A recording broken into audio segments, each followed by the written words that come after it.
Hi, I'm Alex with Trajectory Arms. Today we're going to be retiming a muzzle device. This war comp has been timed for right hand.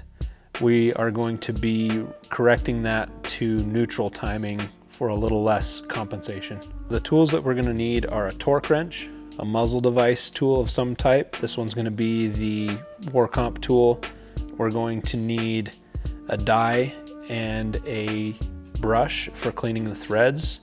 This die has actually been adjusted, opened up slightly, so it's better for chasing and cleaning threads, and it won't actually cut threads. We're going to need rockset for reinstallation, and we're going to need some replacement shims. With muzzle devices that have been rockset, like most suppressor mounts, the commonly used method is to boil the end of the barrel for about 15 minutes because the water will seep into the threads and break down the rockset. One way that we use that is less commonly known about is to use a copper or brass hammer to shock the rockset. You can do this by supporting the muzzle device in your hand and tapping on an area that is not a taper. The brass will absorb the shock of it and won't damage the muzzle device.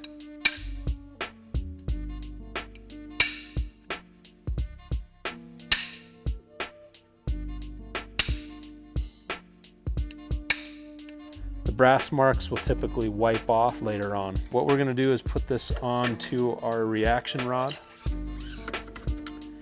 You can also clamp this in a vise or something to support this if this has a large amount of torque in it. We're going to use our muzzle device tool, and you can use a breaker bar in this case to break these loose, but most of the time these are not on super tight.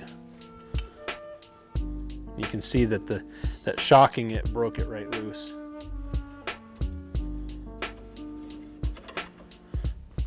We're going to discard our shims. You never want to reuse shims. And as you can see, the rockset is packed into those threads, and there's a little bit in here. It generally tends to stick to the barrel. You can use some water on a rag to soak this at this point, or you can brush most of this away and get the residual rockset out. It may leave some residue, and that's okay because it will reconstitute when we reapply the new rockset, but we do want to get the majority of the old stuff off of it. While we have the muzzle device off, we want to inspect this shoulder to make sure there aren't any dents in it. And we're also going to make sure that there's no rockset or anything residual on here. As you can see, there is just a little bit, so we want to make sure we get all of that off so that we don't have any potential misalignment issues. As I mentioned, a threading die that has been opened up slightly with the tensioning screw is a great way to remove some of the old rockset.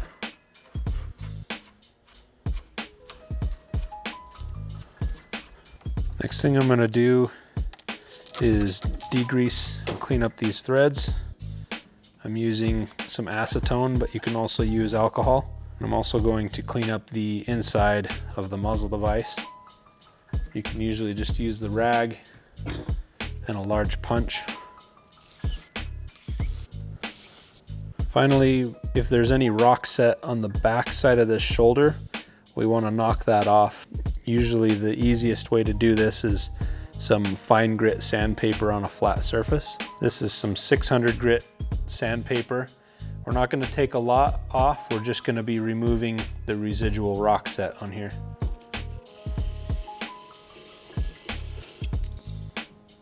First thing we're going to use is the thicker washer that has the chamfered inside diameter. This is going to account for the radius that's next to the shoulder on the barrel.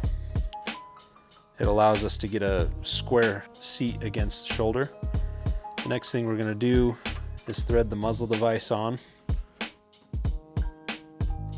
trying to get an idea of where this will time.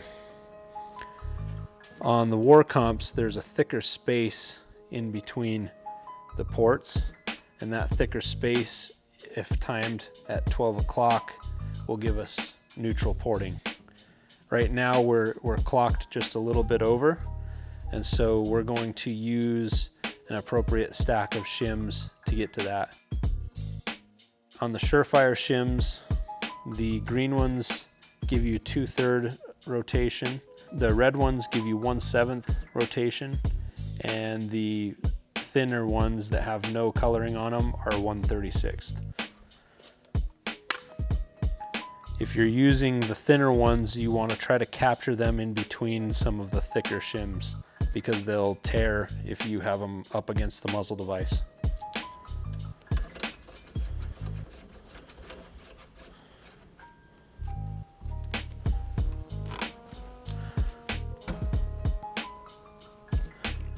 We want to have our index point, so this thicker section, we want to have that a few degrees past center here, so that as we apply torque to it, it will time to 12 o'clock.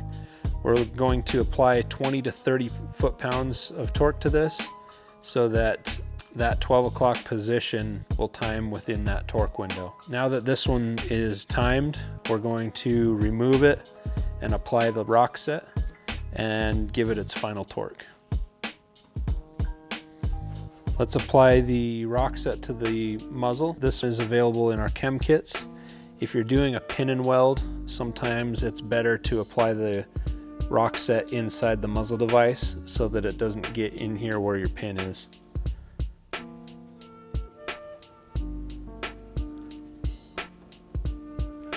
I'm going to apply a small, roughly pea-sized amount to the first half of the threads. I'm going to keep all the shims aligned with one hand while I tighten that down by hand. And then we're going to apply the 20 pounds to this and see where we align.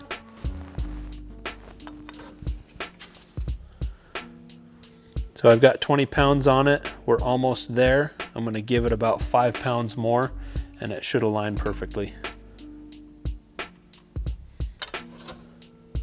The last thing we're going to do, if you happen to be installing a suppressor mount, is we're going to check the alignment with the suppressor. I'm using a Surefire alignment rod here.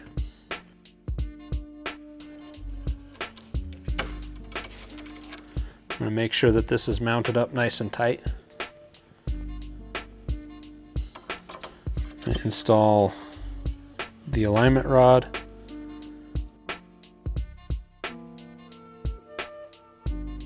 Last thing we're going to do is clean up the brass marks on this muzzle device. I just have a little bit of acetone and a rag, and most of that should scrub right off.